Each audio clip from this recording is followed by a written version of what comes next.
Hey guys, hello! Hiya. We're back from holiday and we are catching up with all of our box set binges editions. And so we've got Euphoria, which Maddie saw virtually when they landed. We saw slightly afterwards. And anyway, here we are doing episodes 4 and 5. Yes. Is that right? Yeah, episodes 4 and 5. Now, episode 4, I love the way every single episode has this sort of micro...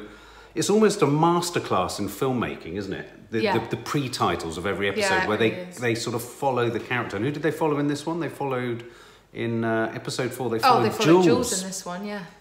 Now, what did we think of that? I had a few quibbles with the establishment of Jules. Oh yeah, you did. In the institution. What did you think of it, guys? You know. So it's basically Jules' mum puts. Her, but is a him at this point. Yeah, that's right. Into it's like an asylum of sorts, for children. It? Yeah. And kind of leaves him there. Yeah. But she disturbing. Yeah, but she thought she was going to be taken back with her mum. And there was that moment when she realised she'd been left there. And there was that really horrible kid that would just stare at him. The large guy who was sort of masturbating like mad. It was so disturbing. It's like my worst nightmare, like the lunatic asylum story. But I think out of all the prequels, it was the least good. Really? Well, I thought it was the. I mean, I don't think there are. Look, even the greatest series is going to have a misstep, and sometimes in films like by Tarantino, the missteps can actually be quite interesting. But I thought this was so far Euphoria's only misstep. I just thought I didn't believe it. I didn't believe the backstory that a parent, when they see their child, regardless of what their child's going through, would have continued with leaving them there. Yeah, but we did realise that the mum was not okay in the head. Yeah. True. Because there was after when she gets out, the mum's not okay, and the mum and dad can't be. Yeah, true. Incredibly cruel to their children. I think it was totally believable. Did you? It's something you guys wouldn't do, but there's a lot of parents. And maybe her mum was completely transphobic and wanted her child to be in locked denial. Away so she didn't have to see it or face the situation. But it establishes, I mean, although I wasn't entirely convinced with the way they went about, I mean, that scene with the slashing of the wrists with the can was so, oh my God. That was believable though. I mean, there's something about this series that when, around the bodies of the youngsters in this series, there's something about the way they've done most of these scenes where there's either abuse or, you know, angry sex or cutting that makes me almost feel it. Do you know what I mean? It's almost, it's so tangible. Yeah, that it does put you under their skin. Yeah, it makes your skin go, oh, hang on, that's what it must feel like to, oh, anyway, it was horrible. Now, I then thought that the whole of episode 4 for me, I thought was captivating. It reminded me of a film by Alfred Hitchcock called The Wrong Man. And in The Wrong Man, there's a long, protracted scene set in a fun fair. And I thought this episode was like a masterclass. It was so amazing. Wasn't it? It had like a constant sound, didn't it? Like you said to me before I watched it, because you'd seen it before me. It almost had like this constant hum sort of thing, but it also had music. Like the hum would emerge, wouldn't it? Into some music that would develop. It was like a soundscape. It was like a concept album. Yeah. That had peaks and troughs and developed and I'd have thought the composer, watching the edit and composing them, I don't know, there was something incredibly complicated. And what I really loved about it is because you had all of the characters at the fun fair having their own sort of thing going on. Yeah. And I love the way that the camera would flow between all of the... So you'd have like Nate walk past Zendaya and Jules, and then it would be him going to Maddie and then Maddie going up to Cassie. That's right. And I just loved that it was like... It was sort of choreographed, wasn't it? It was like Scorsese's camera from some of his greatest films, choreographed with this beautifully choreographed actions of all these characters. Yeah. And what I loved about it as well, either they shot it in a real funfair or whatever, because it had all the space was real. It wasn't like you weren't limited by set. So you felt the freedom, and you felt that within this night, it was like a night of horrors and a night of developments. And I loved the whole thing with Maddie and the other girl whose name I don't know.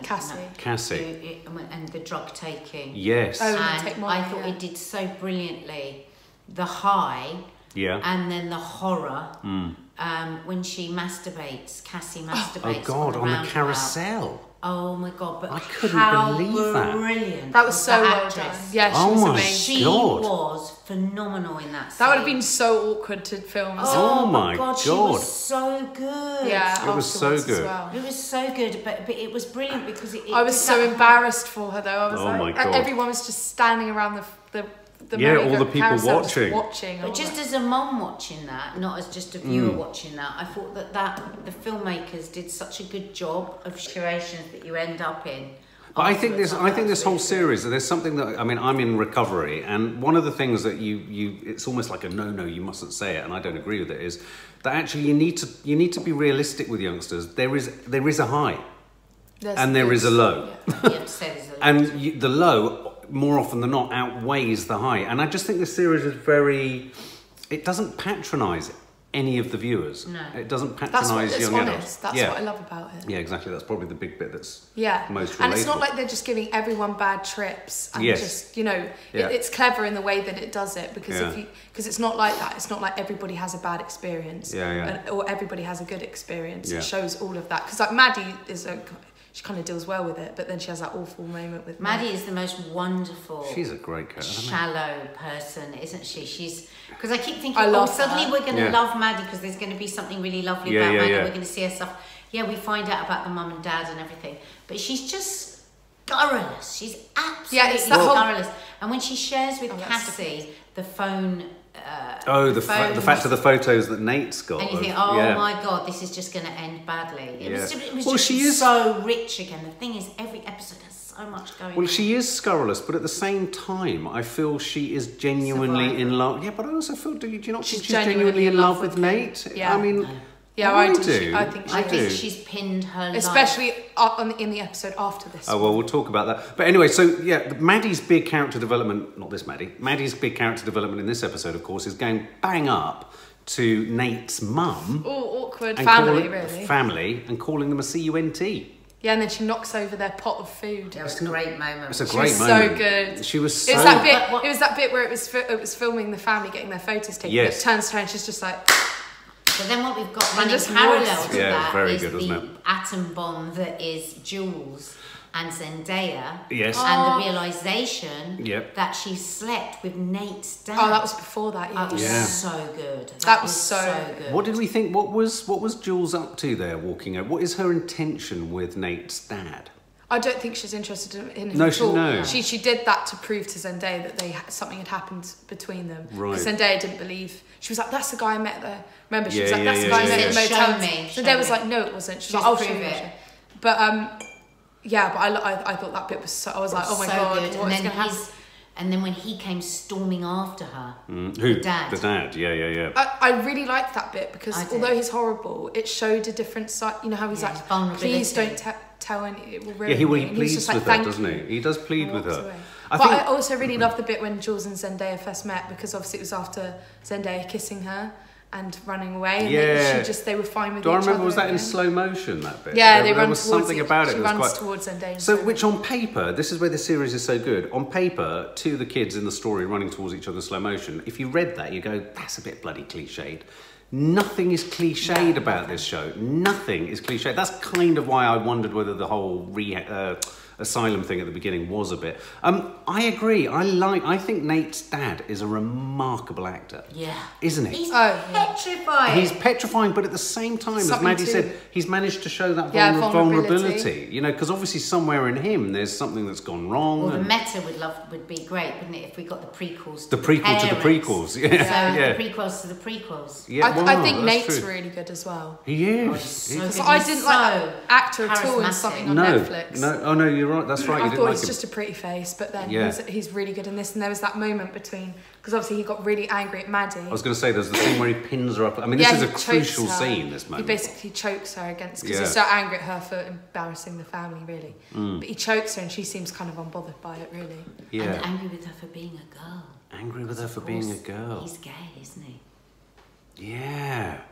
And do you remember, she's told Cassie about it, and we'll come to it in a bit, but then Cassie's so off her head on Molly that in a later, we'll talk about that in a later episode, but there's a lot of what's it called, gaslighting going on as well between all the friends. You know, no one's in true possession. You feel all the way through it that Cassie's boyfriend, the black boy, you think something awful's going to happen. I know, I've got that strange feeling. Because there's that bit, that's why Cassie went and got off with that other guy on the carousel. He wouldn't say that. Because in front of Nate, he didn't say that she was his girlfriend. He just said that they were. Yeah. I've also got a horrible feeling something untoward's going to develop with Ethan. The other story in this episode, of course... You really care about I really care about Ethan, because I don't know why. I love him from that other film. Yeah, from the other film as well. But anyway, Kat, who's obviously the dominatrix... Oh, that, yeah. She decides, and I was so frustrated that she assumed that him not telling his no-show at the fun when he fair... he was talking to another No, he was just talking to someone else, but in her eyes, she thought that he was kind of going off with someone else. Yeah, but that's been her life. She's been the fat girl that everybody loved. No, but I was just obviously frustrated when you're the viewer and you know the truth of both sides, and you're like, oh no, you went away and he wasn't actually talking to her like that, go back. But also, like what I said in the last episode, we do kind of want this to come together, this love story. But why? We're also seeing her emerge as somebody that really enjoys being a dominatrix, that loves the whole S&M thing, who feels empowered. Why do we want her to be saved by the nice boy in the class? You know, we should be hoping for the narrative to go in the opposite direction. Because I do think she really likes him. Yeah, I think she really liked him. That's why she went off and I think she wants it because there was that. She never seems as happy as when she's getting off with other people.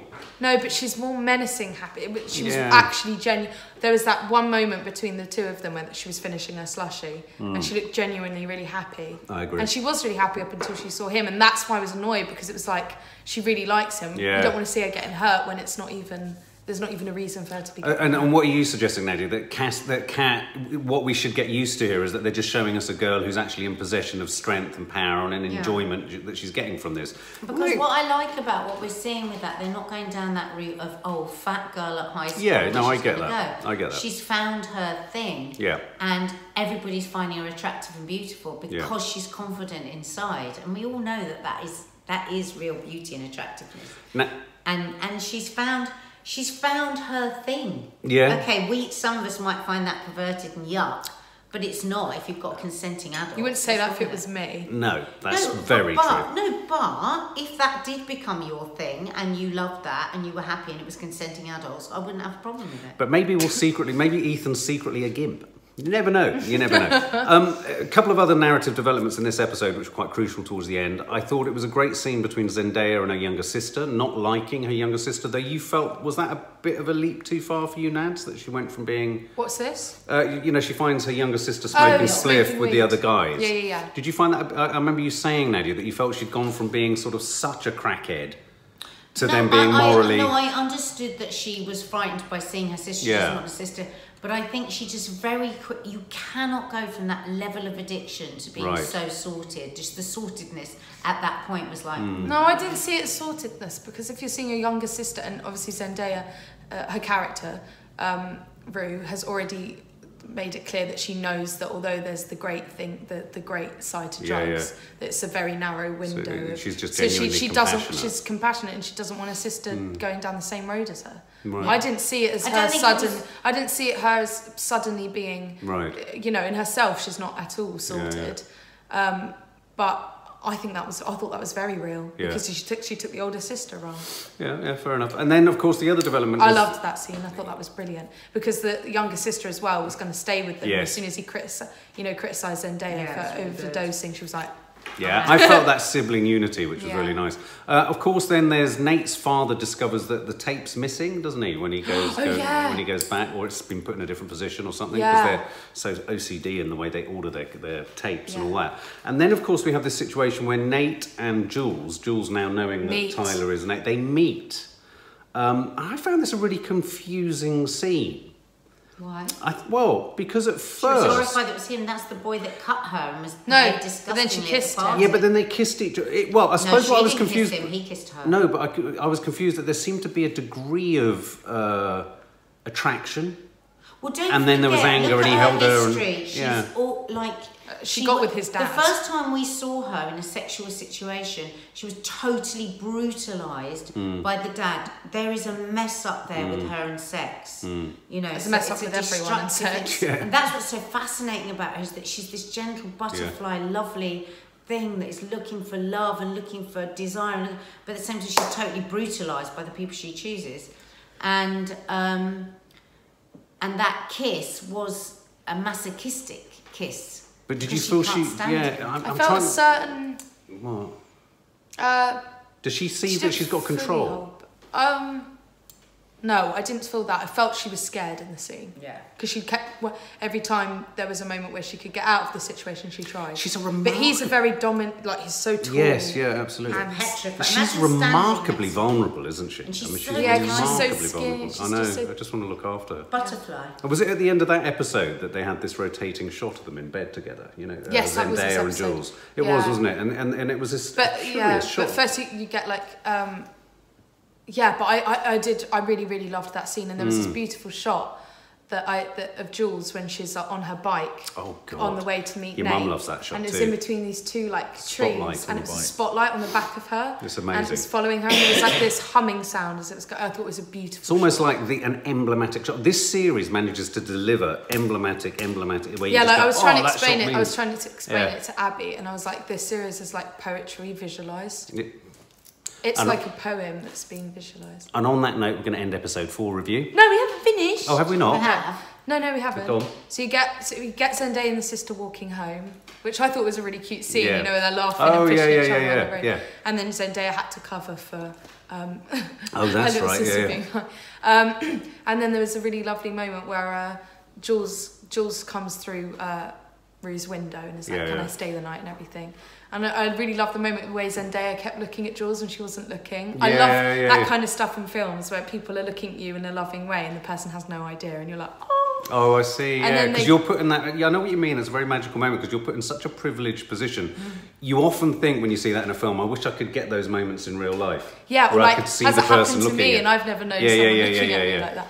And then it was really sweet because Jules got into bed with Rue and they had their first kiss. That's right. And was that then the rotational shot? Yeah, and I found out the way they did that rotational shot. Oh, tell us. Is they're not lying down. They're actually standing up, No and way. the bed is against them on the wall. And the camera's so just the going camera's around. just going around them. Yeah, it's really clever. Ooh, she's found out how the camera works. I love that shot. I was thinking, fucking hell, they must have got some kind of circular round thing that they would, like a scanner. Then it showed like the first time they met, and then the second. And magical, beautiful. magical. Yeah.